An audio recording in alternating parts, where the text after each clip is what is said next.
Hello everyone. I think we've just gone live. Welcome to our YouTube channel. And today we are joined by Miss Anupama Ghai and Miss Dhanya Bhatia. Welcome to this webinar about education in Australia. We have specialists from the University of Sydney and the Australian National University joining us, two of the top most universities in Australia, providing amazing undergraduate and postgraduate education opportunities to Indian students. So we'll be covering a wide variety of topics today. We'll be talking about financial aid. We'll be talking about the kind of work and other opportunities, research opportunities that students have at these universities whilst conducting their undergraduate and postgraduate studies. We'll also be delving into the basics of entry requirements and what is the best way ahead for students forward in India at different points in time. So, welcome Dhanya ma'am, welcome Anupama ma'am. We are really, really honored to have you here, and I'm sure all of our viewers will have a very informative session. So to start off with, of course, what I'd like to ask, and we Indian students have this reputation across the world of being quite hardworking, of doing the extra thing, going the extra mile during the undergraduate education, or especially during the postgraduate when we are slightly older, right? So what I want to ask is the kind of work opportunities and the kind of internship opportunities that are provided to students or that students can avail whilst pursuing their education in Australia, right? What are the rules surrounding? Are there any restrictions on the same? And what is the advice that you'd like to give to students who want to make a supplemental income and build their profile and their career professionally along with their degrees? Anupama, ma'am? Hi. Thank you for inviting me, Vijay, and pleasure to be here. And I welcome all the students who have joined us here. Before I answer your question, I'll just quickly give a brief about introduction about our university and myself. Hi, everyone. I'm Anupama Ghai, Principal Advisor India for University of Sydney. I head the India operations for the university, and we are a team of 6 people, based in Delhi, Mumbai, and Bangalore. University of Sydney is the first university in Australia, and we were founded in 1850 and modeled on Oxford and Cambridge. We are consistently ranked in the top 50 universities in the world, and we are known internationally for our, in education, research, and student experience. We are Australia's leading university for graduate employability. And this is one ranking that we are very, very proud of. We are ranked first in Australia for the past 5 years and fourth in the world, and which means we are beating even Harvard in graduate employability, which means that all the the students who graduate from University of Sydney are highly employable and sought after in the job market, and which actually these rankings reflect our dedication also to prepare students to enter the workforce fully ready. More than Other than that, more than 35 of our subjects are ranked in the top 50 in the world. Okay. Now coming to the question that you have asked, Australia is very, very, student friendly in that sense. International students can work up to 40 hours every 2 weeks while they are studying, and unlimited hours during vacation. Because some of the students obviously like to stay back and when their holidays are so, and they can earn a handsome salary. The minimum wage rate going as of today is AUD 18, or up to, going on, and they can, for 38 hours of hours per week, they can earn up to 720 Australian dollars.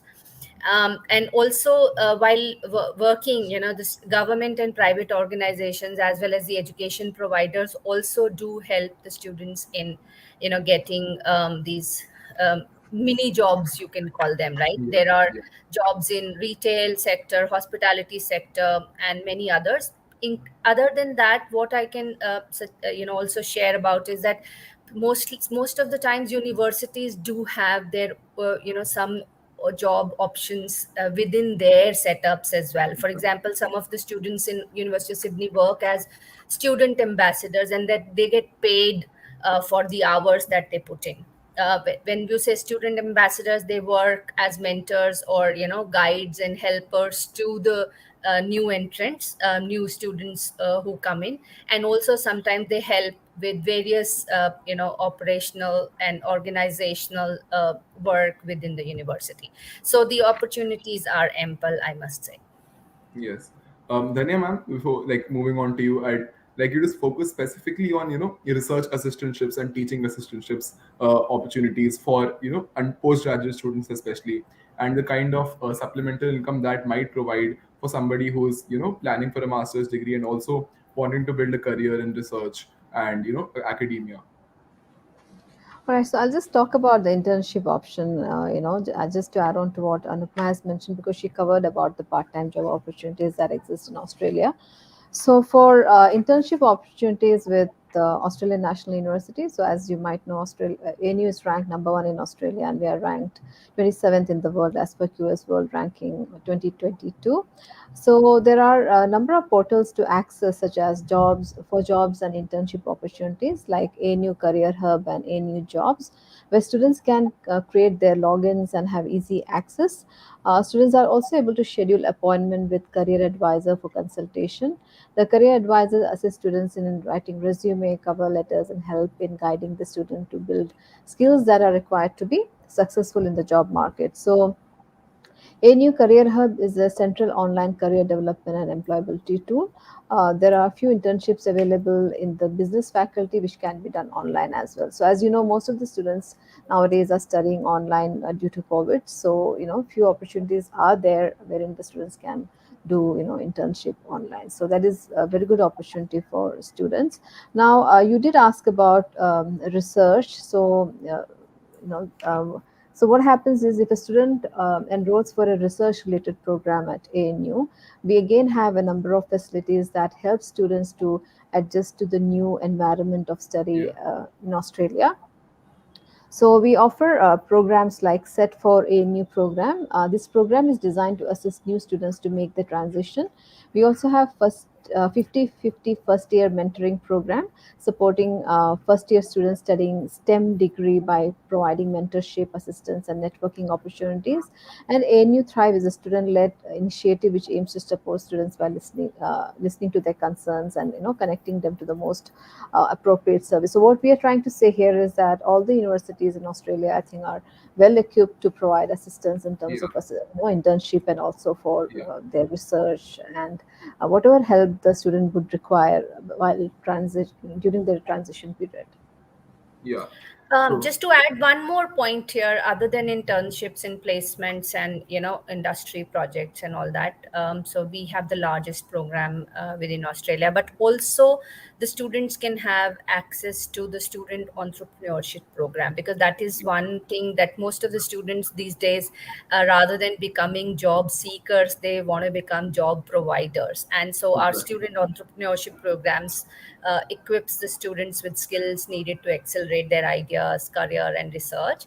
And also, there is a program called Genesis, which also helps the students with mentorship and the at the end of the students who win the Genesis programs can get a startup funding of 25,000 Australian dollars as well. So yeah, say what Dhanya said, all these internships, Yeah. projects, industry placements are very well embedded within the programs. Definitely. A very key takeaway from here, and what I'd like all our viewers to understand is that like help is always offered to those who deserve it and to those who reach out for it, right? Which is to Yes. say that of course you need to be a good performer in your class, you need to be active academically, active in your activities, but then these universities, like we have the two of the best in Australia here. But in general, like in Australian universities, there are these very well established career development offices where you can go and seek out help, not just for just for like finding a job, but also for masters advising and thesis advising and things like that. There's a lot of resources that students can avail. And just following up on this line about financial requirements and how students can basically from India can afford education abroad. Dhania ma'am, I'd like to understand more about the kind of course, and you've heard this multiple times before, the kind of scholarship opportunities that are available in ANU specifically and in Australia in general. And I'd like to delve into the nuance of understanding the kind of awards and prizes and research grants and scholarships that students can win when they are students at this university, right? Because of course there's some scholarships you apply for as you are entering the university, but can students also win these grants and further finance their studies? And is that something that students should involve in their planning as they are going to university? Yeah, sure, Vijay. So, under we have a scholarship called the Chancellors International Scholarship, which is for February 2022 intake, and we are offering up to 50% scholarship for high achieving students, based on their merit. Now, moving on to the grants, it will vary from different projects. So, the students will have to go to the website, and see what like grant would be high, which which research would have more grant and things like that. So for that, I cannot give you a fixed amount because it will vary from research to Of research course. and project to project. So probably I can share the link with you after the session, and if you have any students who are interested, you can share with them. So the process is entirely Yeah. different for that. Besides this, once a student starts studying in at the university, different colleges also offer different scholarship based on their performance in a particular year. So they have, if they are doing well and if they perform well in their studies, they have a chance of getting those scholarship also. So there are multiple scholarship that a student can avail. Definitely. Anupama, ma'am, you'd like to add something? Yeah, so at Sydney, we have a huge number of scholarships, and we have some very India specific scholarships as well. For example, Sydney Scholar India Scholarship, which is an undergraduate and postgraduate coursework scholarships. When I say coursework, research is not part of this. Yeah. We give out more than 500,000 worth of scholarships for commencing Indian students. This is specifically only for India and based on, so you have to apply for it. There are three scholarships worth $40,000 per annum, Yeah. which is up to 4 years. So that means this is almost like a full scholarship. So if your degree is a 3 year or a 4 year degree, you will get $40,000 every year. Similarly, we have 10,000 or $20,000 scholarships for first year scholarships. So there are overall 28 Sydney Scholars India scholarships, which is available for semester two. That is the August semester, July August semester that we have. Then we also have Vice Chancellor's International Scholarship Scheme, which is open for all international students. You don't have to apply for it. You become part of the cohort as soon as you have an unconditional offer. This is given for both the semesters. Then we have kind of we were always kind of giving the feedback that we got from students was that all the scholarships are only merit based and academic Yeah. merit based, and the other personality traits and other aspects of their students achievements were not taken into account. So we came out with Sydney International Student Award, which is for certain specific nationalities. It is not open to all the countries in the world, but India is part of that plan. And the students who apply for this, and they will be prompted when they submit their application, they'll be prompted to submit a small motivation statement along with that to apply for the award. And if they achieve that, then they are eligible to get 20% of fee contribution by the university for the entire duration of their degree. So if they are doing, say, a 5 year course, they will get a 20% reduction in the fee for the entire all the 5 years. That say. So this is another one. Plus, more like Dhanya said, there are a lot of faculty scholarships, lot of which is again before the student for the Yeah. new commencing students, but over and above your kind of you are eligible to get more scholarships even while you are the already a student. I mean, in your second semester Yeah. onward, Yeah. that you can Exactly. avail for faculty scholarships, bursaries, financial aids, and stuff like that. Yeah, for Yeah. deserving students. Definitely, definitely. Again, I'd like to pivot this now, but before that, Kunal, the courses in these universities, and I take this opportunity to make this clear, is that university websites, especially ANU, Sydney, and generally Australian universities, they're extremely informative. right? They not only provide the courses that they're offering, but also the specific concentrations of courses that students can pursue in in the later years, and also like an overall broad and a specific entry requirement list per course. So you can check their websites out, very informative websites. And also like to point out the value of writing emails to the admissions office. This very fruitful exercise, in terms of if you're having doubts about whether you specifically, because of your subject choices, if you've not taken mathematics in the 11th and 12th and you want to study management and you have these queries, please feel free to write emails to these universities, because they are very responsive, very proactive, and very helpful also for applicants, right? They go the extra mile to provide you the information that you needed. So please email these places for more information on specific courses, or check out the websites, right? Um, we did just talk about the winter entry, right? And I think that's what makes Australia quite a special destination for international students, because especially at the undergraduate level, because Australian universities are taking two rounds of entry. So, ma'am, would you like to take this opportunity to maybe clarify the doubts surrounding that? Are there any different application requirements? Are there any is there any difference in terms of the outcome that you have if you join in the fall as compared to the winter?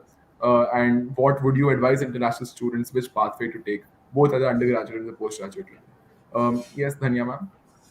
Okay, just to start, so ANU has only two intake. One is in Yeah, February and the other one is in July. right. So we ensure that most of the courses are available for both the intakes, except for few courses that would be in health sciences. For example, if somebody is interested in pursuing a Bachelor of Health Science, the intake would be February. So for those courses, it's only one intake which is in February. So you have to be a little mindful if you are going for that faculty. Rest, most of the courses are available for both the intakes. And in terms of any difference, there are no difference in terms of which intake you join. You will start your class as fresh and you can continue. So there is no problem as such. Yes. Anupama ma'am, if you could also shed some light on the entry requirements, right? Of course, there's the basics that they'll find in the websites, but some additional points or some additional pointers that you'd like students to keep in mind in terms of their extracurricular activities or their profiles or their academics. So even at the University of Sydney, the admissions are based on your academic merit. We don't go. I mean, ask you for any additional tests other than your English proficiency test, which is a mandatory requirement. You have to give your IELTS or TOEFL or PT, and we accept most the popular English proficiency test scores. But other than that, the because of the high ranking of our university, our admission requirements are slightly stringent, I would say.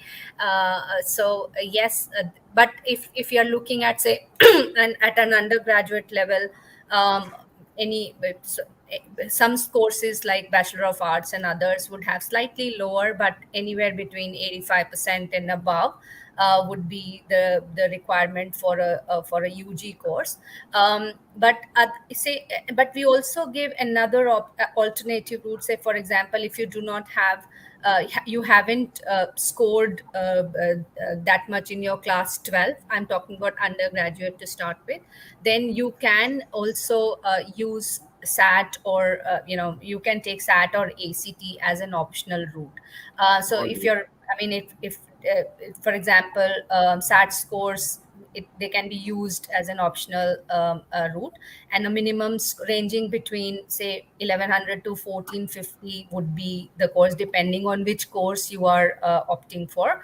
And ACT would be in the range of, say, 23 to 36. When I say 36, that's probably the highest score that you can get in Yeah. ACT. But some of the courses like health sciences, doctor of medicine, would be, they would need you to be at the In the topmost top. level, because these are Definitely. highly sought after courses. And along with these SAT scores, obviously your evidence of graduation from a secondary education qualification is also required. But most of the time, this is and but some of the courses would also need some additional entry requirements. For example, Some of them we would need maths as a Yeah, prerequisite. yeah, So you must always look at the entry requirements for the course that you are choosing or looking for, and always reach out to us. We can help you with that as definitely.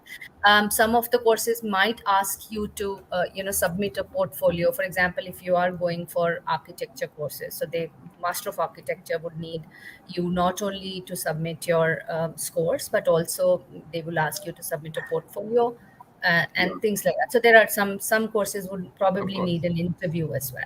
Yeah. Yeah, So yeah. Like for Nikita, for astrophysics, yes, you'll find great astrophysics and physics courses in Australia. Same with medical, same with law. So you, of course, like you, these are top universities, as both Thanya ma'am and Alpa ma'am said, like best ranked in the world. So, and in general, like top colleges in Australia, you'll find great degrees in law and medicine and fashion design and so on and so forth, right? Of course, there'll be slight variations in terms of entry requirements. Some degrees might require portfolios, as ma'am said. I know for a fact that medicine requires a separate entrance test. So, like, yeah, I can talk about medicine at the undergraduate level. So here please, at yeah, University of Sydney, so like we have an MBBS in India, and it's a direct entry after class 12. Obviously, after you get the clear NEET or other specific entry requirements. But at University of Sydney, you do combine. It's called Doctor of Medicine, and you do it yeah, with Bachelor of Arts and Doctor of Medicine, or Bachelor of Commerce and Doctor of Medicine, or Bachelor of Engineering and Doctor of Medicine. So it's a 7 year undergraduate wow, course. So it's not a direct MBBS entry. It's a kind of a, but you can, and also it's highly competitive, very because these are quota courses, and you really need to be at the top of your game to get into yeah, yeah. medicine. Um, Just because there was an inquiry about astrophysics, we do offer, Australian National University does offer astrophysics, and just as Nupma has rightly mentioned, we do have MBBS pathway program. So we would be happy to offer more details maybe after the session. You can direct the student to us. Definitely. Yeah. So I think one question, of course, because Australian universities are still conducting a lot of their instruction online, right? So one question that a lot of students, especially in the STEM field and especially in the applied sciences field, have is how do universities in Australia, they're now compensating? How are they compensating for this? Like how are they compensating for lab work? How are students staying at home and performing all these lab functions, which typically require a lot of scientific equipment and things like that, right? So for engineering programs and for other applied science programs, then if you could start with this, how are like they taking these practical courses online? Sure. So what happens at ANU is that you can book at a lab assistant online, and the assistant will go to the lab and do the project or experiment on your instruction, on the student's instruction, and then you can see the outcome of the experiment or project or the lab work that they have done. So that's how it works at ANU. And for it, if the if the practical requires is very intensive, so few of the courses that has been pushed back later to the end of the semester, so that way if students are unable to, when they can reach the campus, they can do the session. So that's how it has been designed as of now, but otherwise it's working well without that, because I think all the Australian universities, and including ANU, has really done the transition very well and has adapted to the remote learning process in a very uh, fast way, Efficient. and they are making the process efficient and ensuring that the students are not missing on the practical as well. Anubhav, ma'am, So anything like to add? similarly, at University of Sydney, we have also come up with very innovative ways of giving that student experience or the practical experience to the students, especially for the engineering, architecture, and the other course. We use virtual reality, we use simulations. So there are they the I think the professors have come out with very in innovative ways of giving a similar kind of experience to the students. That's why we call we I never call it an online learning. Currently we call it remote learning, because this Yeah, is students are actually just sitting at home, but they are not missing out on any aspect that they would have generally experienced at the university campus, except that they are doing it from their homes, the safety of their homes, that I would say. So I Yeah. would, invite the students to come and have a Zoom chat with us. They can speak to our representatives one on one with specific queries. We also have a open day on 28th of August. It is there prominently mentioned on the website, and you are most welcome to come and register and ask your questions from specific faculties which will be present at the open day, yeah, which is again virtual. Yeah, and I And think just to add, we have it on. It's on tomorrow. So if you get an opportunity, we would encourage you to go and visit it as well. definitely. And I think this is something I'd like to highlight to for all our viewers, right? The way in which foreign universities and specifically Australian universities, how they've adapted to this hybrid and remote learning, how it's been so miles ahead of how Indian colleges have done that, right? So, like a lot of students are generally, disappointed as to how their undergraduate education will go and how they will apply during this pandemic. A lot of uncertainty.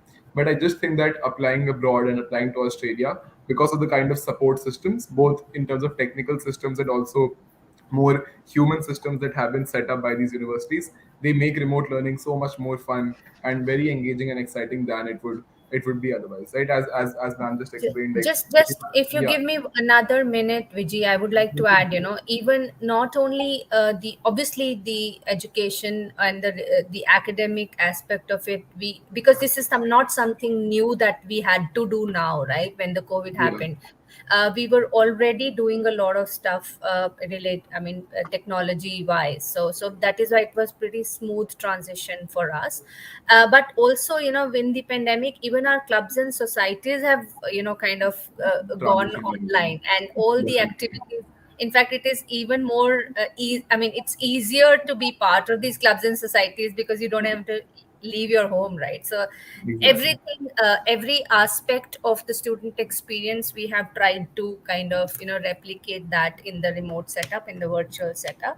And and the satisfaction surveys that we run every year yeah, have been, even the students have scored their experience even higher than 2019 when they were actually there at the university physically. So it really talks a lot about how how we have not let the quality go down even in the remote and virtual setup. perfect, perfect. I think people, students really need to understand that, right? Like there's a tendency to, like, put the education abroad plans on hold, or like, have a tendency of doing one degree in India till the pandemic settles down and then going abroad and things like that, right? But then just want to take this opportunity to convey the understanding that, like, you're not losing out on anything if you're doing your degree online. It might be more fun in many ways. You might learn things more innovatively than so often you do inside classrooms, right? Because of all this technology that is being invested. So, of course, applying abroad and having that experience, and of course, having that outcome after that experience is something that you should and can avail of even right now, even in this uncertainty, right? But my next question again is about what happens next, right? Once things do open up, and when a different, like a decent section of the population everywhere is vaccinated, and hopefully in the coming years we can have a more of an offline presence in university campuses, right? My next question about that is about the kind of cultural adjustments and social adjustments that students from India tend to have to make, and the kind of institutional support that is provided by universities in that process, right? Because of course feeling homesick and like missing home and all that is a part of the growing as an individual. But again, like in terms of support systems that universities provide to facilitate this process and make the transition very easy for students who are going abroad for the first time, or who have never lived away from their parents or something like that. Anupama, ma'am? Uh, Yeah. so yeah, so we have this concept of welcome week when the students arrive in Australia physically, or even they are when they are doing studying remotely with us. So which it's an entire 1 week program designed to, kind of help the students really kind of blend in and, reach out, network, meet students from their faculties, from their courses, make new friends, make and also help them in, in the enrollment process, because for especially for the undergraduate students, sometimes it becomes very overwhelming to to understand, because the education system in India and education system in other countries is Yeah, very very different. System yeah, in Australia would be much different from that in US and UK as well. So explaining to them those nuances of how to select their majors and minors, and especially say, just to add to that, the kind of support, and so we have a flexible way of creating. The students can practically create their own undergraduate degrees. They can yeah, combine. yeah, I think somebody had also asked, if I've done science, can I do business and all that? Yes, this is very much possible, because at the undergraduate level, you can practically kind of combine your passions with your career choices. For example, if you want to get into a business degree but also but also love music, you can have one of the subjects or one of the units from music, and you can study that to pursue your passion, definitely. but also continue to, kind of gain expertise and knowledge in your business, for your career. So yes, and even in engineering, it's we have our first year flexible. Say for example, some students do not really know whether they want to go into civil or mechanical Yeah, or yeah, mechatronics. yeah, So what we have done is to help them actually find their true passion and true calling. We give them the first year to be flexible, wherein they would study various disciplines in that year, and then they can choose which the area that they're most interested in, and from second semester or second year onwards, they can go into that specialized area. So yes, lot of support given by the university in that welcome week. There, as I said, there are student ambassadors. Even it's not just for 1 week, but there are student support centers, student ambassadors, and even every faculty would have their own hubs, student support centers and hubs to help the students transition, I mean kind of seamlessly blend into the system. So and from for there is even for prospective students to understand every nuance and every, because obviously there are a lot of questions as to what I should do, how can I choose the right degree or course or unit. When you get onto the websites, you will have a chat option, and where yeah. you will be able to chat with the students, the current students of the university, and you can ask you can choose from which faculty or which area you would want more information on. Say there are business students, there are engineering students, there are architecture students, so you can choose the right person that can give you the information, and chat and ask questions as well. I mean, because obviously we can give you the answers, but if you want to really understand the experience and the finer nuances of how it is like to study in Sydney, they can be your best guides and ambassadors. Yeah.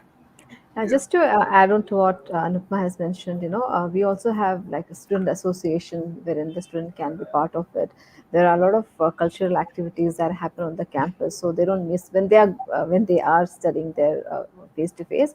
But as she rightly mentioned, students can always engage with the students who are currently studying to just understand how they are doing, how their experiences has been so far. So there is a lot of support system, even in terms of counseling, student welfare, and there are a lot of facilities that the students can avail of while studying online and offline both. Yeah. Thank you so much. And the next question that again, I'm just picking up from what Anupama ma'am was saying. For ANU as well, Dhanya ma'am, the kind of course options that are offered, the flexibility that's there. Of course, we understand that universities abroad, especially in Australia, they are more flexible and allowing students to cross list in courses and take courses from That's different faculties and different schools, right? With that in mind, I also want to delve into this further, and I want to ask about what is the possibilities of a major change. Yeah, if you're applying for a political science degree, let's just say, what is the possibility of you graduating with an IR major, or a history major, or a business major for that matter? Like, is there a provision for this? Do you declare this similar to how you do in the US, or is it a different process? Yeah, I think Anupma has already mentioned briefly about it, or rather in detail. So there are a number of options that the students can choose from. So even at ANU, we have around 750, possible degree combination at the undergraduate level that the student can choose from. So exactly as you mentioned, so few of the subjects might be major and few of them could be minor. So what happens is that if a student, so the different major difference between a major and minor is that when a student chooses a major, that will be an area within a program that allows in-depth study in a particular field. For example, at ANU, a major usually consists of a set number of related courses, and they need to have 48 units. If a student has studied 48 units in that subject, that's will be considered as a major, and for a minor it can be 24 units of study. So that's how it works. So the student definitely can choose from a major and a minor. Definitely. So Kunal, automotive engineering, the costing and the availability of options and things like that, of course, a very specific question. You can reach out to us more on that. And like, of course, we'll be happy to clarify that about different universities. And so will ANU and University of Sydney if you, again, reach out to them via email or talk to their ambassadors online. But what I do want to pick up from your question, Kunal, is the kind of exchange program opportunities, right? And the kind of, global programs and, summer abroad and things like that, the semester abroad exchange programs. So, is like, again, keeping the pandemic aside and the uncertainty surrounding this aside, and because of course everybody is learning remotely now, um, like, do Australian universities specifically like engage in a lot of partnerships and tie-ups and joint programs with universities across the world? If yes, then in which field and what is the best way to pursue that? Yes, Arba ma'am, we can start with you. Um, so we do have a lot of partnerships in India. In fact, we've recently signed a partnership with Manipal Academy. Also, we have partnerships with IIT Madras, Delhi, Mumbai, and also with TIS and others. But these are mostly for research. We have been kind of trying to figure out or discuss with few universities about student exchange and semester abroad or a credit articulation program. But unfortunately, we do not have any such engagements as of now. We also recently signed an MOU with ISB. Our business school has Yeah, partnered ISB for, again, for faculty exchange and also the postgraduate, I mean the research, on the research side of it. The student exchange is on the offing, but as of now it is a very recent new initiative, new addition. kind of partnerships, and we are going to it will take some time, but that is definitely on our radar, and we are kind of having our internal discussions as to which universities we would like to do that. But having said that, we do have a lot of other partnerships in other countries, and also University of Sydney has the largest student mobility program. So if you're studying at the University of Sydney, you would get, and if you are really doing exceptionally well, you could get an opportunity to do one semester abroad. Abroad Yeah, means even Australia is abroad for Indian students, but yes, they can even go yeah, to US or France or any European exactly. and top ranked universities for that matter. And one partnership that I would like to mention here, especially for the postgrad business students, is we are part of the SEMS Alliance. SEMS is a elite. There are 36, I think 36 or 37 universities worldwide which are part of the SEMS Alliance. It's a highly prestigious management course for of 1.5 years, and only one institute in every participating country is chosen. And in Australia, it's the University of Sydney, and in India, it is IIM Calcutta. Yeah. So definitely, so that it means, so when you do that 18 months program in Australia, SEMS, you have to do that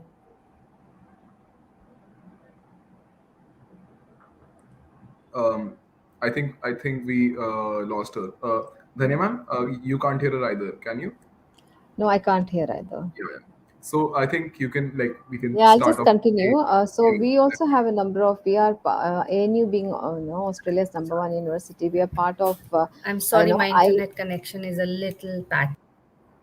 Yeah, so just cover up for you, Anupma, in the Yeah, meantime. So we are part of IARU, which is International Alliance Research Universities, which is a collaboration of 11 universities of world's leading research universities such as ETS, Zurich, NUS, Yale, University of Cambridge, Oxford, Copenhagen, Tokyo, etc. So students have an option of, going for going there as well. And besides this, we also have a lot of exchange program with other universities in other countries as well. So there are a number of options that a student can avail when they study with this university, because we are, of course, group of 50 universities, and well ranked universities, so students can avail various options in terms of exchange activities. Yeah.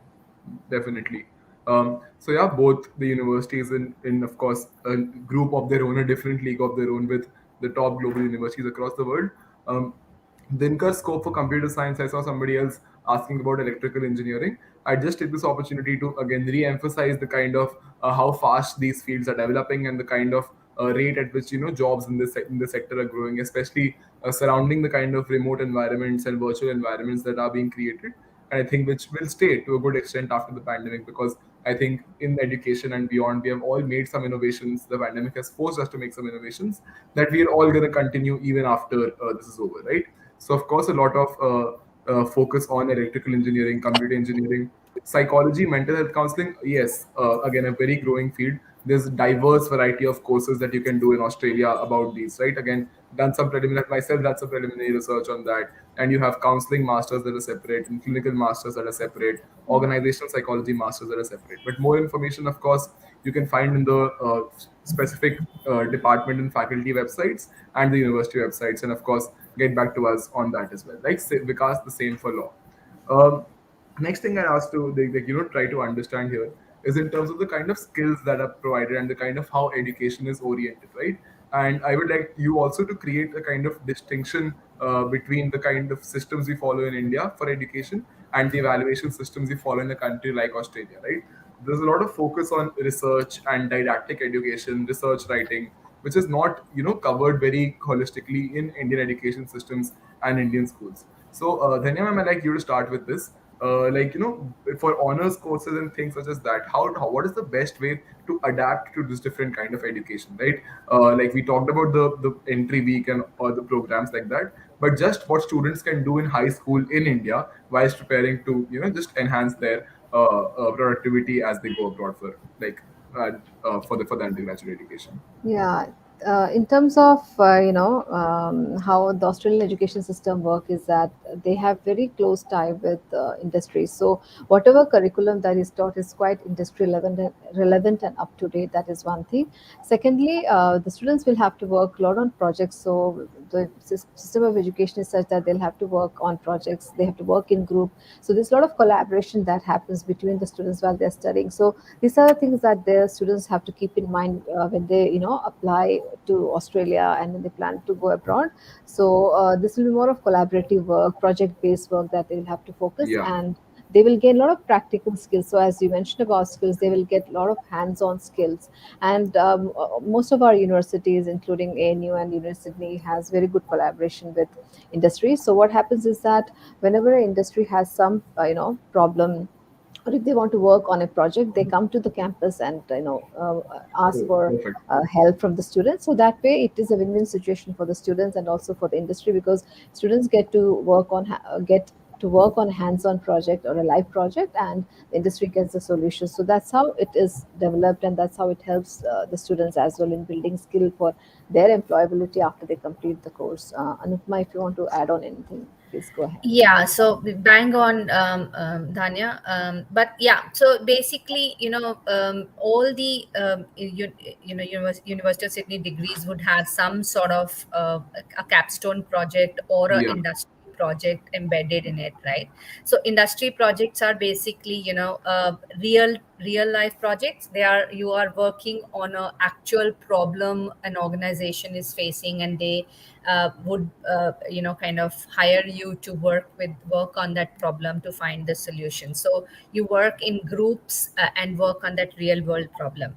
And the capstone projects would otherwise be a simulated project where again you are working along with your peers. You would have maybe somebody from a student from another country, like maybe Brazil or US or France or Canada, working together. So definitely it helps, and it brings a lot of different perspective and different skill sets. And you would definitely have mentors from the faculties who would help you or guide you on various aspects or finer nuances of the projects that you're or the problem that you're working on. And these are very important, because when you are going for an interview or for a job after you've completed your degree, you already have a lot to talk about, right? Yes. So for Yeah. example, sometimes what happens is when we have just studied and not done any work or these kind of projects, we don't have much to tell about ourselves or our skills. So but when you go for, imagine you have an interview, and then you faced a real world problem, you have worked in a kind of an organizational setup. So you have so much to showcase, and Definitely. it gives you an edge over the others, definitely. Definitely. Yeah. And I think that's what, like, the larger aspiration for education abroad is to, because Sudhanshu posted a couple of insights and a couple of questions that why we don't have these in India. Well, not answering that, but it is that is the reality. Like, education in Australia is giving you these unique opportunities to work with the smartest minds across the world, to create your own unique niche courses and engage in the most practical and interdisciplinary education to develop in the best way as a human being, right? Do you need portfolio for undergraduate courses? Again, this is a course-specific question. For some courses, yes, ma'am. uh, yeah, for For some of master's the courses, we do. Yeah, for music and all that, yes, you do yes. need to give for your auditions and all that. And for architecture masters, yes, you do need to submit, but not for undergrad Undergraduate. Yeah. courses. Yeah, somebody is asking very vehemently about law.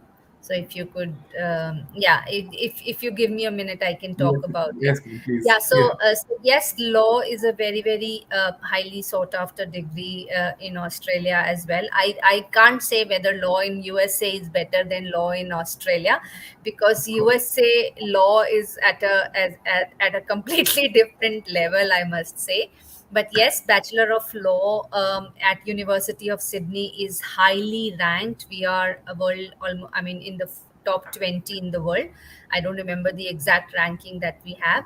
And the University of Sydney team has been winning the moot competition for the last 5 years straight in a row. So yes, and just to give you we have very, very um, renowned or elite these alumni of University of Sydney who have been chief justices of Australia, some of the prime ministers, some of the cabinet ministers who studied law with the University of Sydney are, I mean, we can name a lot of them. Yes, law is a great kind of choice to study in Australia. But if you want, if you have any for more specific questions, do reach out to us and I'll be happy to help. Yes, Yeah. at ANU also offers undergraduate law for 4 years, And yes, Bachelor of ma'am. Law honors. But yes, as Anupma rightly mentioned, please reach out to us so that we can help you with more details Definitely. after the session. Yeah. So of course, like for things about the cost of studying and other opportunities, we've talked about internships already. This video will be posted, so you can definitely check that out. The previous parts of this video about cost. Of course, it varies from university to university, Mhm. program to program. So the best idea would be to checking out university websites, emailing universities, or of course reaching out to counselors such as ourselves, and we can give you a diverse variety of course options across different countries to see whatever best works for you. Again, I think in the last 10 minutes of our session, and I'd like to understand from you, the kind of experience that you've had. You've been working in this field for a while. And like you have a lot of insights interacting with students, seeing how other interaction with students are. So I want any subjective insights from each of you that you'd like to share with the students that could help them in the application process. And I'm sure that a lot of admitted students are also watching this video, right? Students who have already gotten an acceptance, who have started studying, slightly worried about the uncertainty surrounding the pandemic. Any final insights that you'd like to share with them? Please, Dhanya ma'am, we start with you. Sure, thank you. So, we would advise you to start the application process at least 6 months in advance. Uh, so, as the we are ranked number one in Australia and 27th in the world. Our application process is slightly different from other universities. Maybe in Australia. So we what as this when you apply, you can apply through an agent or also directly through our website. That is the option that you have. Secondly, we would require the entire set of documents, that is academics and your English language proficiency test result. So we are accepting IELTS, TOEFL, and PT. So we would require, if you're applying for undergraduate course, we will require your class 10, class 12 mark sheet and certificate complete before you apply. So we need the entire set of documentation to be submitted at the time of application. And let's say if you have submitted your application by 15th of this month, you will get your offer, which will be an unconditional offer by 1st of the next month. So that's how the process works for in terms of application at ANU. Anupama ma'am.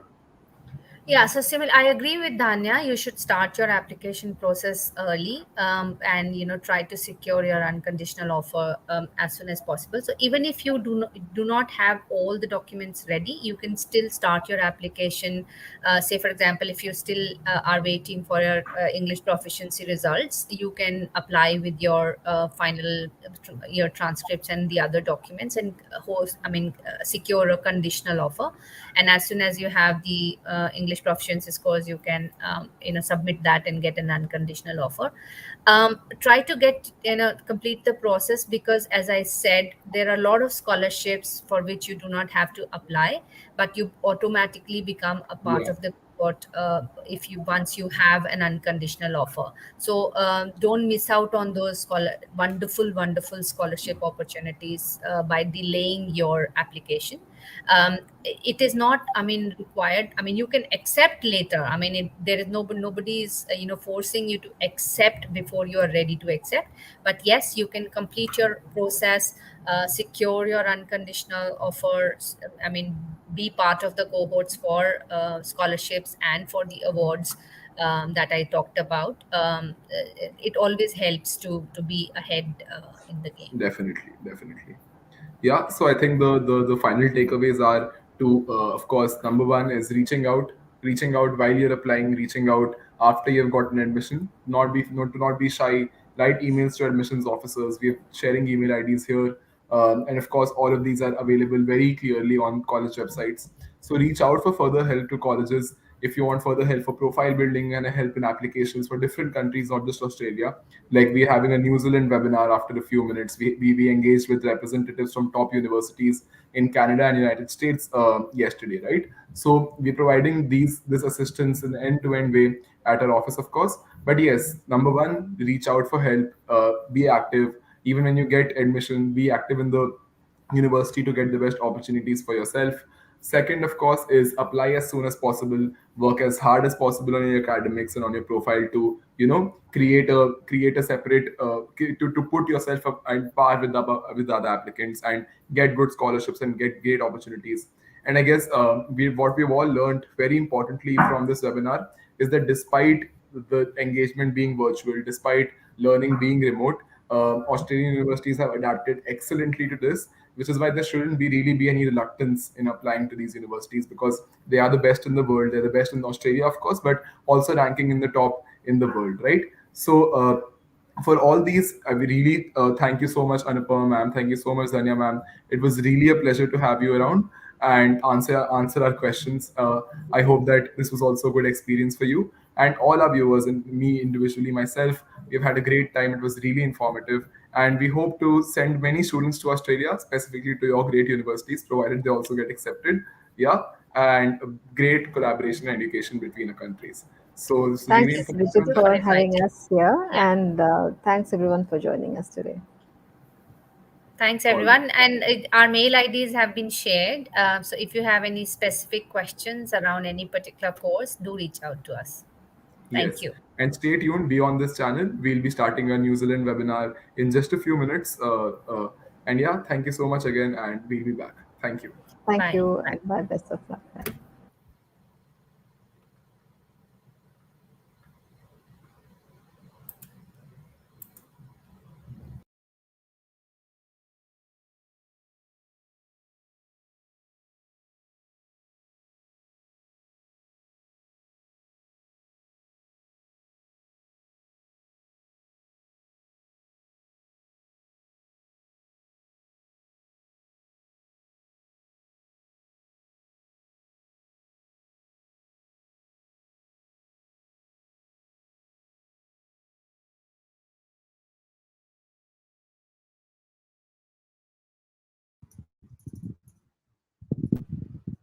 Hi everyone.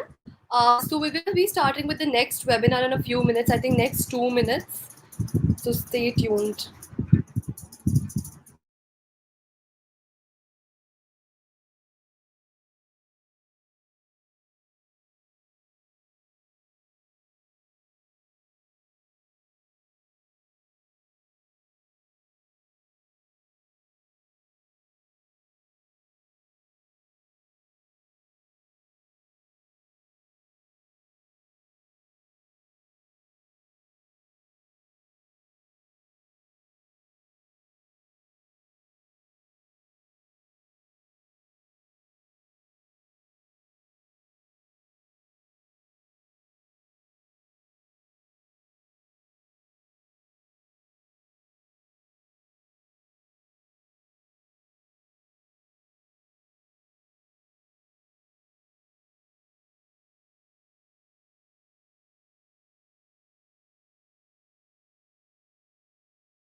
Good evening everyone.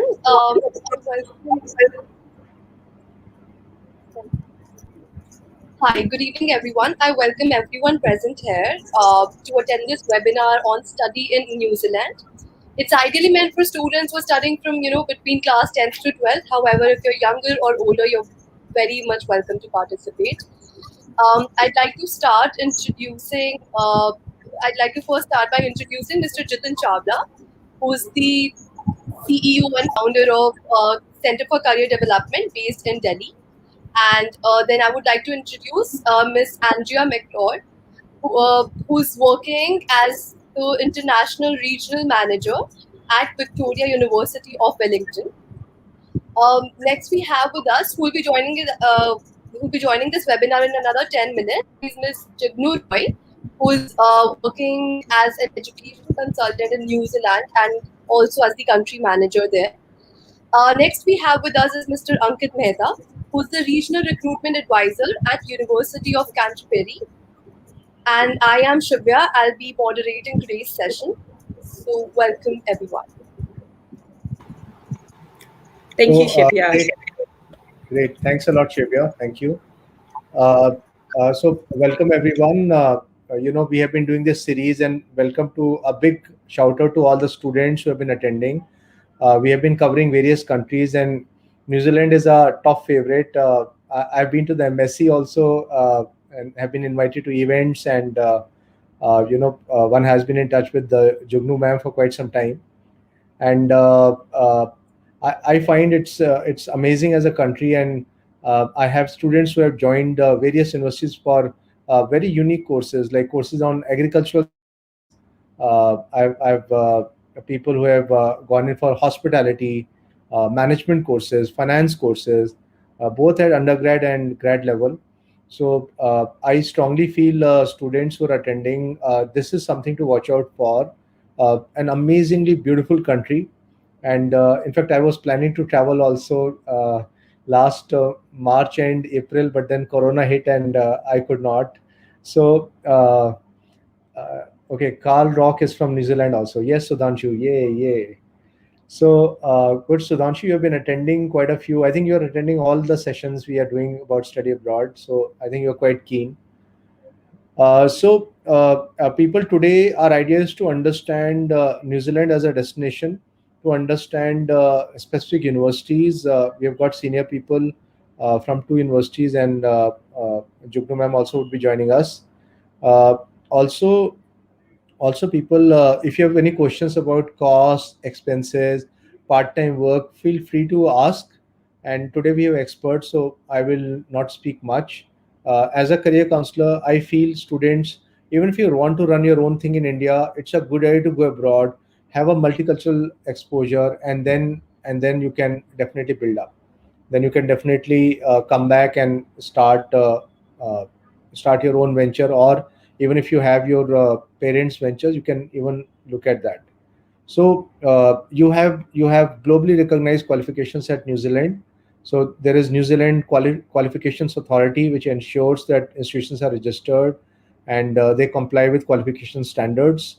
So yes, stock minter, I like your name. I think you're making a lot of money in stocks. So bachelor's in accounting, yes, it is good in New Zealand. I found Indians to be doing well in accounts and finance, in IT, in hospitality, and so on. Tanmay, medical career, I'll leave it to the experts to answer. And there's also a good scope for research. For PhD also, it is good for some of you who are people in bachelor's or masters, and you would like to go in for a PhD. PhD typically fees is equivalent to what the locals pay, and you get good TARA opportunities. So that's a unique thing about New Zealand. Also, it's a very, very safe country. So a lot of parents keep on asking us, and New Zealand is one of the countries where you are roaming around at night. You are whatever you are wearing. So it's a very, very safe country to go in for. So you can also work 20 hours per week. You can work to support yourself. So these are some points which I was sharing with you, and it's a beautiful country. And welcome, Jugnu ma'am. Welcome to the interaction. So good to see you here. And Hi, everyone. hi, hi. Kia ora. So I was just giving a initial dope of how New Zealand is and how to start, and then I think we have a few questions which people have been sending to us. We'll start off, and each person can contribute. Shivya. Yes. So hi everyone once again.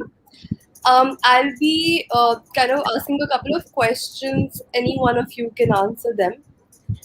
So my first question is: do universities in New Zealand recognize 3 years bachelor's degrees, for master's applications? Hi, Shivya. I can answer that one. Yes, we do. In New Zealand, the bachelor's degree is also usually 3 years in length. There's only a couple of exceptions to this. So, for example, a law degree is 4 years, engineering is 4 years.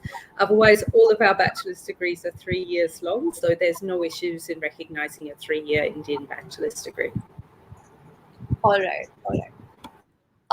Ms. Jugru, I have another question for you. Is that can students work while they study, and what do these options look like? Okay, interesting. Kia ora, everyone, and really happy to be here today with some of my colleagues from Victoria University of Wellington and also University of Canterbury. And Shivya, thank you very much for the question. Um, I think in terms of working rights, yes, New Zealand does have a post-study work opportunity available for students, international students. So there are specific courses and specific duration of courses that students go for when they are entitled. However, obviously, it's all totally dependent on the kind of course that they have done, the kind of job opportunities that they're getting. But in general, students are eligible for a post-study work opportunity with a job search visa, and then after that, a work permit. So yes, they can get that. Yeah, and we'll be more than happy to give out more information on this, which is available on our website. So students can log on to the Study New Zealand website, or the immigration.govt.nz, which is the immigration website, which has complete details about the post-study work opportunities. All right, all right. I think we can. Someone from our team can type this. The website Ms. Jugnu just mentioned on the comment section. I For others, can probably type things. Okay. Meanwhile, I'm going to ask the other question. What is the process to find jobs after completing a master's degree in New Zealand? And do universities also help students navigate this process? Hi, Shivya. I think I lost you for a second, so I'll go ahead and answer this question. So, firstly, the kind of setup we have in New Zealand is to help the students in developing the skills which help them to become job ready, and we usually term this as graduate attributes, which kind of includes helping the students to become employable. They invest a lot of time in doing the research while they're working on their assignments and stuff. So they also always have the liberty to come up with innovative ideas and solutions. And while they're doing their research, they're globally aware as to what's happening.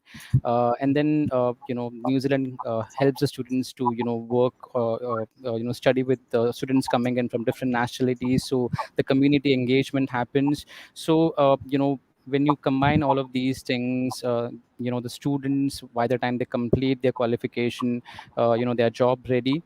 As for what kind of assistance the universities extend to their students, they are dedicated teams. For example, career cell team, which kind of helps the students to prepare their resume, their cover letter, and then help them to prepare for the interviews as well.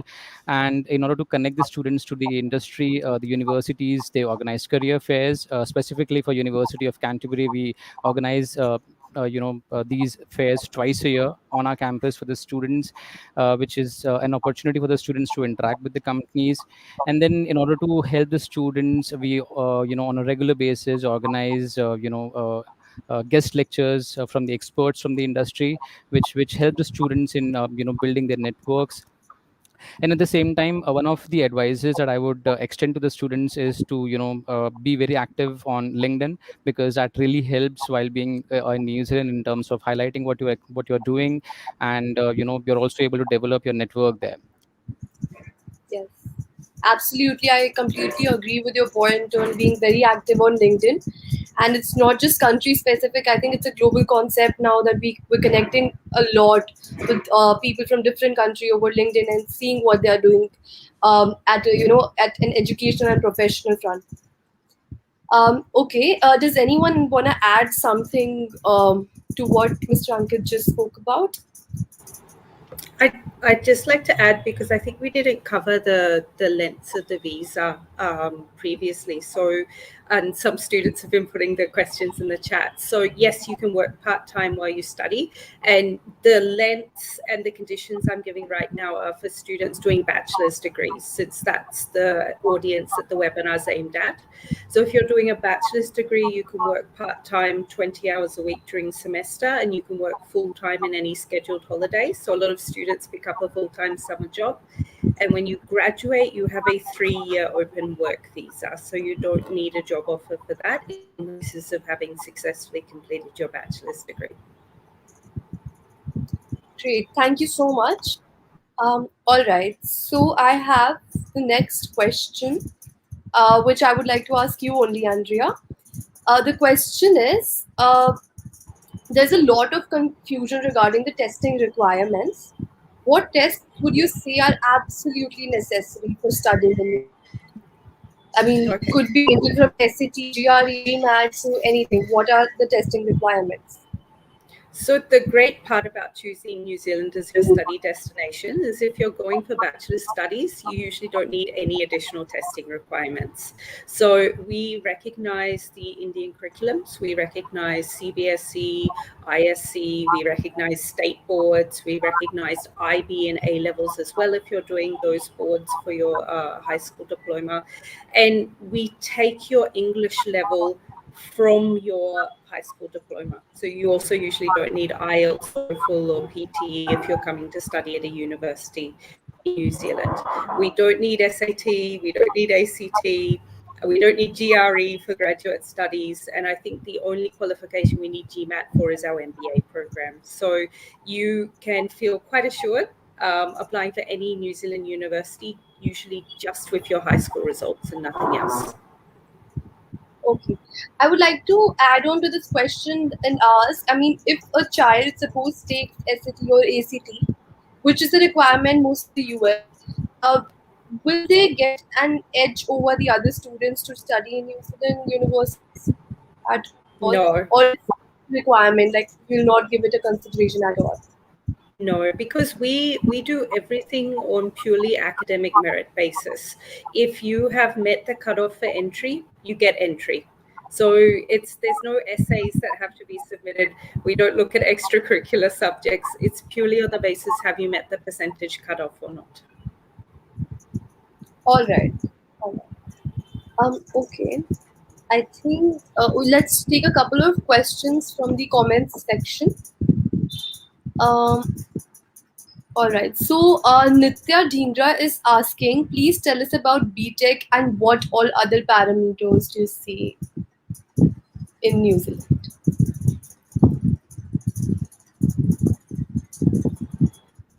So I'll start off with this one, and then Ankit can add. So we call it a Bachelor's of Engineering rather than the BTech. We usually call it Bachelor's of Engineering Honours. It's 4 years in length, and depending on what subject you want to pursue, different New Zealand universities offer different specializations. So, for example, my university has software engineering, cybersecurity engineering, and electrical and electronics engineering. Ankit's university, I think, also offers civil engineering and mechanical engineering, maybe among others. So depending on which one you want to study, it's good to check which is the university that offers that particular specialization. All engineering disciplines are in demand in New Zealand. So if you study a Bachelor's of Engineering, you usually have extremely good employment opportunities when you finish. You get a job very quickly. The pay scales are very good.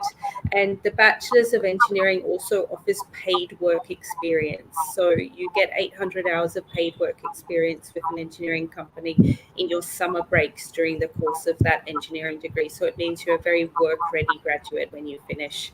And I'll just hand over to Ankit for any comments about engineering, because they have quite a few more disciplines than we do in that area. Thank you, Andrea. So yeah, I think Andrea has covered majority of the part. When we talk about the duration of the program, like Andrea mentioned, it's for 4 years. So during the first year, the students usually, go through, the normal programs, and that during the last 3 years, they start off with their specialization. And when we talk about specializations, which are offered by University of Canterbury, I can just name a few for the students: chemical and process engineering, civil engineering, computer engineering, electrical and electronic engineering, forest engineering, mechanical, mechatronics, natural resource engineering, and software engineering. So these are the engineering disciplines, or you could also call it as specialization that we offer. So a lot of options for the students to look at, and like Andrea mentioned, the prospects for the students who complete their qualification in engineering is really bright. All right. Thank you so much. Let's take one more question from the comments section and then I'll ask my own questions. Can you please elaborate on medicine in New Zealand? I think we've got a couple of similar questions on MBBS or medicine. So if anyone wants to speak anything, they can take over. Okay, I'm going to do my best to answer this question because we don't actually offer medicine at our university. Do you want me to start? Do you want me to start, Andrea, and then You you start, can Jugnu. take on anything that you missed out? So we basically have two universities who in New Zealand who offer clinical medicine, like an MBBS program, which is University of Auckland and University of Otago.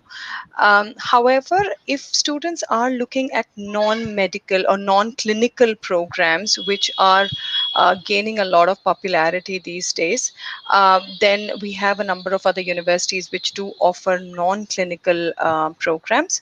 Having said that, there are very limited seats, and usually the admission to these courses is quite competitive. I'm talking about the MBBS ones. So is there anything specific that students want to know, or Andrea and Ankit, do you want to add anything specific from your university perspective?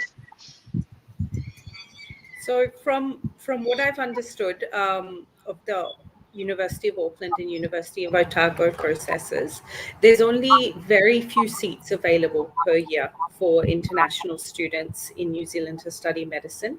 You need to do 1 year of health sciences first, and then there are competitive exams to gain your seat in medicine. Otherwise, you continue with another health-related field. Apart from medicine, we also have biomedical science available if somebody wants to go into a career in medical research. Various universities teach nursing, and then there's other allied areas of health like public health that you could do as part of a bachelor's of health if not pursuing an MBBS. Okay. Well, I think a majority of the points have been covered by Jugnu and Andrea. Just to add on, there are few health sciences related courses as well, which the students can look at if they are not able to get through with medicine. All right. Okay. Thank you. Okay, the next question is I'd like to ask this to Mr. Ankit. Can UG and master's students get scholarships easily? If so, how should they navigate this process? Uh, Well, yes, there are scholarships which are offered to the students, and talking specifically about University of Canterbury, they are offered on merit basis. Students can apply for scholarships once they have received the unconditional offer, and with us, they also need to accept the offer before they could apply for scholarships. And there are two types of scholarships that we offer. Firstly, which is offered by the academic team, and then there's another one which is offered by the International Relationship Office, which is called Dean's Award. With regards to how the students can go ahead and apply for a scholarship, all the details are advertised on our website. The students just have to, access the scholarship database that we have, and like I mentioned, once they have the full offer and once they have accepted it, they can go ahead and apply online. Uh, we do also have specific scholarships for international students, ranging from 10,000 New Zealand dollars up until 15,000 New Zealand dollars. But again, all of them are on the merit basis. We also, work with Education New Zealand, and there's a scholarship which is, offered by both the entities, which is called New Zealand's Excellence Awards. Well, at this point of time, with the pandemic and this is something which has not been extended, but once the situation normalizes again, we'll again be able to offer this scholarship to the students. And also, in terms of how the students can go ahead and apply for scholarships, New Zealand is predominantly an agent driven market, and hence why the agents that we work with, at least the high performing agents, I mean, they're well versed with the process, and they do assist the students on how they can go ahead and apply for scholarships. All right. Does anyone want to add something to this?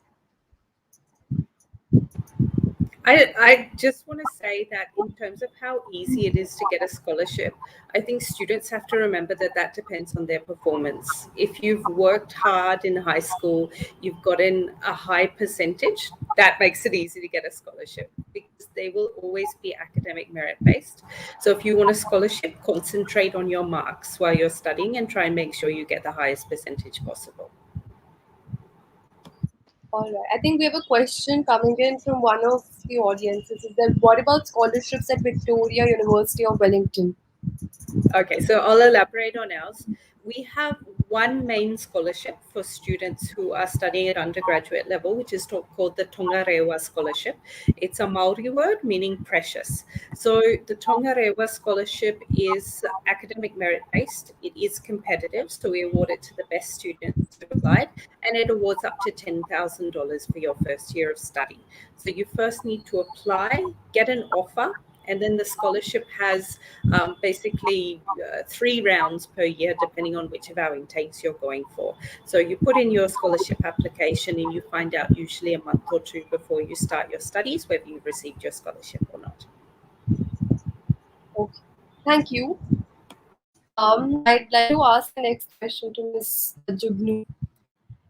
So my question is, does the country offer STEM programs like the US? Yes, of course. We do offer STEM programs, and they're pretty much offered across all of the universities. We also have institutes of technology and polytechnics, so they're offered by the ITPs as well. And again, I mean,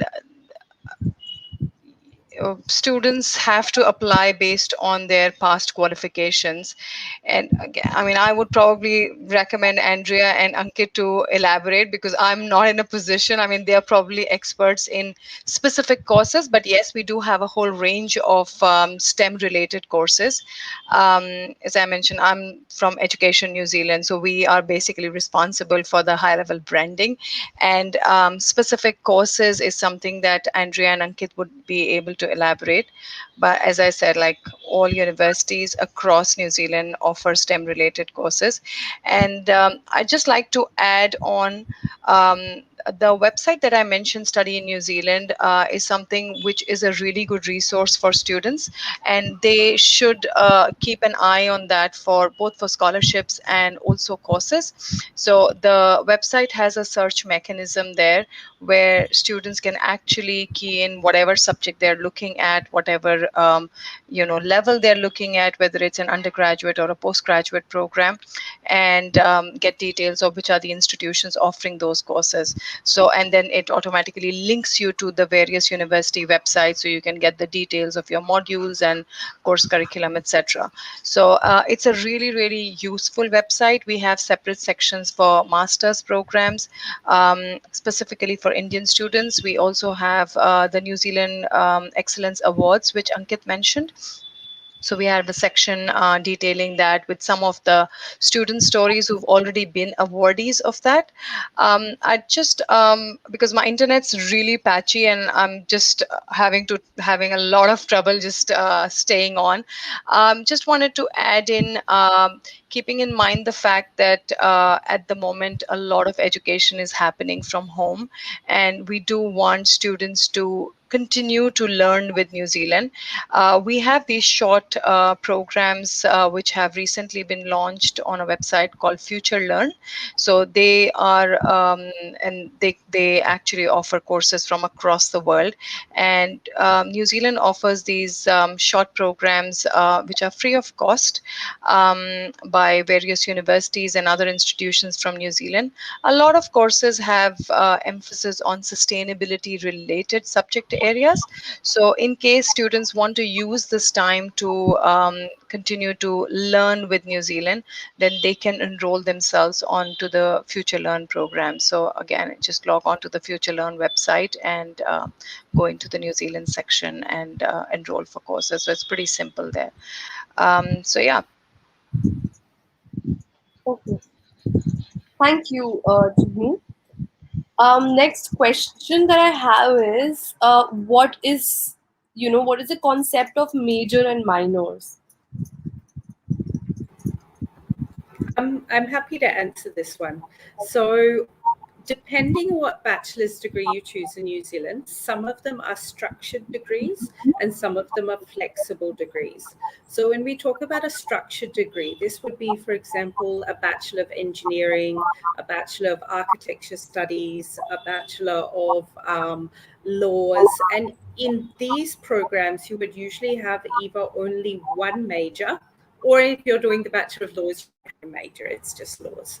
Now, apart from that, you have flexible study options like your Bachelor of Arts, Bachelor of Commerce, Bachelor of Science, Bachelor of Design, Communication, etc.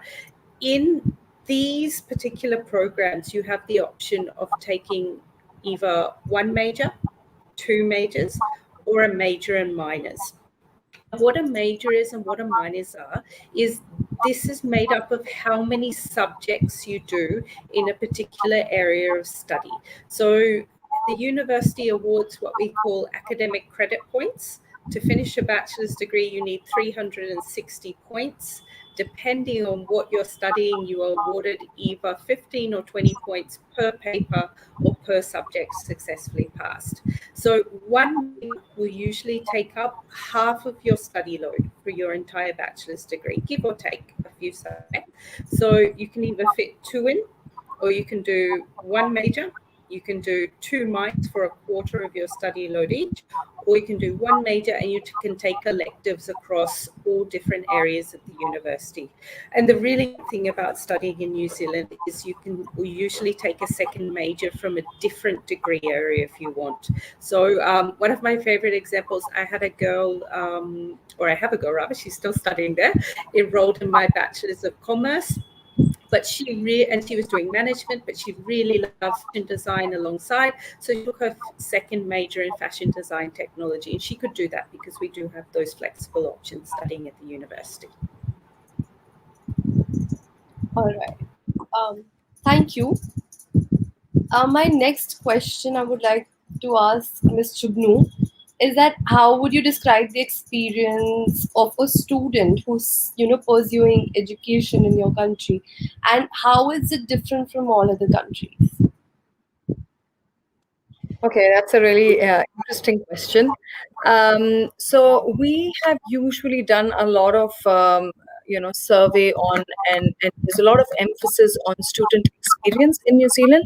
In fact, at Education New Zealand, I'm really sorry about my dog, but he just refuses to leave my side. We all love seeing dogs on Zoom. So Yeah, So anyway, so we basically have, in fact, Education New Zealand has a whole student experience team, and there's been a lot of emphasis that is put into student well-being, especially keeping in mind over the last year or so with the pandemic, there was a lot of work which was done with students, international students who were in New Zealand to look after their mental health and well-being and all of that. So there is a lot of emphasis on that. New Zealand has always, ranked quite high in terms of student well-being. In fact, I'd like to add that we also have something called a Code of Pastoral Care, which all of the New Zealand universities, in fact, New Zealand was the first country to introduce the Code of Pastoral Care. where student well-being is really put at the forefront by universities and institutions. So all institutions who are recruiting international students are signatory to the Code of Pastoral Care, and which basically means whatever they promise is what they actually deliver to students. So it is a really important aspect of having international students in the country. So all universities have student centers, and they have international offices which are quite approachable for students to reach out. In fact, during the pandemic, there was a page which was developed on our Study in New Zealand website called the Now My, which was updated literally on a daily to a weekly basis on all of the resources which students required during the pandemic, where to get what help, what are the government helplines, and just a common place of truth wherever students can get information. So yes, I mean, in nutshell, there is a lot of emphasis given to student well-being.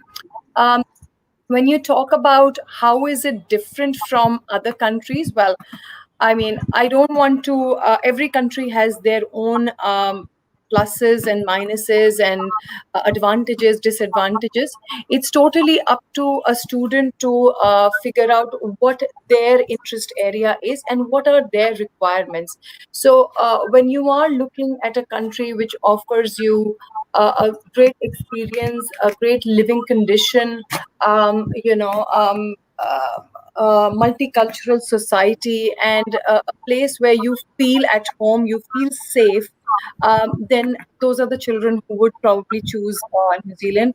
From a parent's perspective, New Zealand's always topped the chart in terms of safety. So, from a parent's perspective, it's really comforting to send your child to a country which is always ranked as one of the safest countries in the world. So, again, it totally depends on what the student's preferences are. But if a student is looking at an experience of a lifetime, an experience where they feel they are being looked after and cared for, then I guess they look at New Zealand. And feel free to add, Andrea and Ankit, if I've missed out anything in my fight with my dog. Well, I think Juglu, you've very rightly mentioned about why New Zealand can be considered as one of the destinations to pursue overseas education. So I just have a few points that I'd like to contribute here. So when we compare New Zealand with other destinations, New Zealand offers a qualification which is recognized worldwide, and that too at an affordable cost, which is a very good factor for the students. And at the same time, I think in few of the initial questions we spoke about work rights. So just to help the students to understand more about the post study work visa, which they'll be eligible for once they have successfully completed their course. Once a student has completed an undergraduate program, they'll be eligible for a post study work visa for 3 years, which will allow them to work for any employer in New Zealand. They can work in any city, and there'll be no restrictions on the amount of hours they can work, which is usually the case while they are studying. And at the same time, the students experience a multicultural environment. New Zealand is a welcoming country, and hence gets students from different countries, which kind of helps the students to uh, uh, study with students from different cultures. Talking about the rankings, so while we offer world class education, we also do well as far as rankings are concerned. So there are about 8 universities in New Zealand, and all of them are public universities. And as per QS rankings, all of them are amongst the top 500 universities worldwide. So apart from that, we also really take keen interest that the students are able to balance their academics with their social life, and hence why there are student run clubs in every university, just so that the students have enough time for themselves while they are pursuing a program. Yeah. I just wanted to add one thing because I've just been looking at the chat and I saw there was a couple of questions about, racism and how easy it is to settle into society when you can't blend in. So I just wanted to give a reassurance to the students. As Ankit said, New Zealand is a very multicultural society. I think about a quarter of the population is born overseas and they come from every country in the world, including quite a sizable Indian population these days. Now, I mean, I keep in touch with all of my students who've gone down, and I can say hand over heart, nobody has ever told me that they've experienced any racism.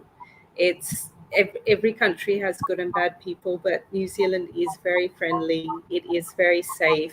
You don't need to worry about facing that sort of an issue when you go there. So we can say that that's something that sets us apart positively from some other study destinations, in that you generally don't have to worry about that sort of thing happening when you go there. Great. Thank you so much, everyone. Also, adding to this, I would also like to emphasize on the beauty New Zealand as a country has to offer. I think ranging from volcanoes to beaches, I think New Zealand has it all. So the it's a very mesmerizing place to be. I wish to visit the country once. Okay, let's take a couple of questions from the comments section now. Okay.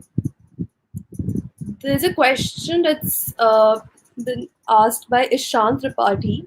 Do universities in New Zealand offer a criminal justice degree? So I can't talk about all universities. I can tell you what we offer though. We have both an LLB, which would be suitable for if you wanted to become a lawyer, and we also offer criminology as a major within the Bachelor's of Arts. Now, other universities might have slightly different offerings in terms of the majors and the degrees that they offer. I think one thing to do is, if you're interested in criminal justice, do a little bit of research in terms of what type of job you'd like to get afterwards. So if you know what career you're aiming for, there's a really good website called careers.gov.nz. You can put in the career, you can see what the job opportunities are like there, whether they're good or average in salaries. And you can also see what type of a qualification you're expected to hold in order to enter into that career. So I'll put that on the chat to be shared. Ankit, if you have any more information about criminal justice degrees that Canterbury or the other unis are offering as well, you can let them know. Thank you, Andrea. So yes, we do offer Bachelor of Criminal Justice, and just to give a quick information to the student, the duration of the program is 3 years, and we have two intakes, which happens in the month of Feb and July, and the degree will help the students to study different subjects, namely criminal justice, history, human services, law, philosophy, psychology, and sociology. So there are a lot of subjects that the students will get to study while they're pursuing this program. So what I'll quickly do is, I'm sharing a link in the private chat section, just that would be shared with the students. So the link has all the details in terms of what exactly they will get to learn, how they can plan their degree, and what kind of job opportunities they could look at once they have successfully completed their program. So all the details that they would need to make an informed decision, they'll be able to find them on the link that I've shared. Just to add to what Ankit and Andrea said, we also have University of Auckland and AUT University offering courses relating to criminology, basically. So not exactly criminal justice, but criminology is being offered there. And again, for all of these specific courses, as I mentioned earlier, we have a very good search engine on the Study in New Zealand website. So I literally searched it right now when we were talking. So that's how quick it is. So please make use of that, and it'll automatically link you to the various websites of the universities. So yeah. Okay. All right. I think a lot of students have also been asking about the cost of studying in New Zealand. Also, could you please elaborate, like, on an average tuition fee and what are the living expenses in the country? So I'm going to give an average. The reason for this is that all of the New Zealand universities' fees are quite similar. They will depend upon our ranking. So obviously the universities that are higher ranked charge slightly more. The ones that are slightly lower ranked charge slightly less. The next thing that you need to remember is that the cost is going to depend on what degree you're pursuing. So, for example, medicine would be most expensive, engineering a little bit less expensive. If you're doing humanities, that's at the lower level of the scale. So if I'm going to give average, I would say that the cost of a bachelor's degree for an international student to pursue would be somewhere usually between $30,000 to $40,000 per year, somewhere in that range, and that would be we could say between 15 lakh rupees to 20 lakh rupees per year for your tuition, and you should budget an extra 10 lakh rupees per year for your living expenses. All right, so something on an average around 30 lakhs per year if we combine both. Yeah, so 25 to 30, you could say, depending on what degree you've chosen. And this is INR. Yes, I know. Yeah, but just keep in mind that these are average figures. They could be slightly less or slightly more, and again depends on which city you are in. Your cost of living would change a little bit based on that. So Auckland would tend to be a little more expensive. Smaller cities will be slightly cheaper. Kind of accommodation that you take. So all of that would be factors. But yeah, that's a sort of ballpark figure that you can estimate around. All right. Okay, let's just take one or two more questions and then we can wrap up the session. Can you please elaborate, like any one of you, on what does psychology, more specifically mental health counseling, look like in the country?